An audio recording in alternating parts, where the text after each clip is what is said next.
അടുത്തത് ഇടവക്കൂറാണ്, ടോറസ് എന്നാണ് പറയുക.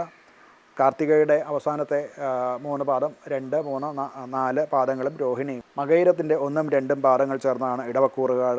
ഇടവക്കൂറിന് ഈ ആഴ്ചയിൽ സ്ഥിരത, മനസ്സിൻ്റെയും ഒക്കെ സ്വാസ്ഥ്യം ഉണ്ടാകുന്ന കാലമാണ്. സൂര്യൻ ലഗ്നത്തിലാണ്. 2ാം ഭാവത്തിൽ, ആദ്യഭാവം ആദ്യകാലം 2ാം ഭാവത്തിൽ ഉള്ള അതിൻ്റെ വ്യാഴം 2-ലുള്ളതിൻ്റെ ഗുണം കിട്ടും.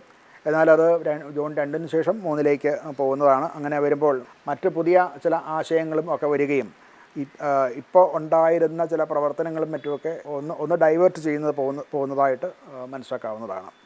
ഒരു ജോലി അല്ലെങ്കിൽ പ്രൊഫഷൻ സംബന്ധിച്ച് കമ്മ്യൂണിക്കേഷൻ കൊണ്ട് ഉണ്ടാകേണ്ട ഗ്രോത്ത്, അതായത് പരസ്പരം ഒന്നായിട്ട് ഒരു ഡിസിഷനിലല്ല, മറിച്ച് പലരുടെയും അഭിപ്രായങ്ങൾ തേടി അതിൻ്റെ ഒരു സമന്വയം കൊണ്ടുണ്ടാകേണ്ടതായിട്ടുള്ള ജോലികളിലും ഒക്കെ വ്യാപൃതരായിട്ടുള്ളവർക്ക് അതിൻ്റെ ആനുകൂല്യമുണ്ടാവും. എന്നാൽ അത് അങ്ങനെ ഉണ്ടായിരുന്നത് നഷ്ടപ്പെടുകയും, അതായത് ആ ഒരു കോർഡിനേഷൻ കിട്ടാതെ വരിക അഥവാ അതിന് വേണ്ട രീതിയിൽ പ്രവർത്തിക്കാതിരിക്കുകയോ ഒക്കെ ചെയ്യുമ്പോൾ ഈ പറയുന്ന പ്രവർത്തനത്തിലൊക്കെ ഒരു മന്ദീഭാവം അവസാന കാലത്ത്, ഈ ആഴ്ചയുടെ അവസാന കാലത്ത് ഉണ്ടാകാൻ സാധ്യതയുണ്ട്.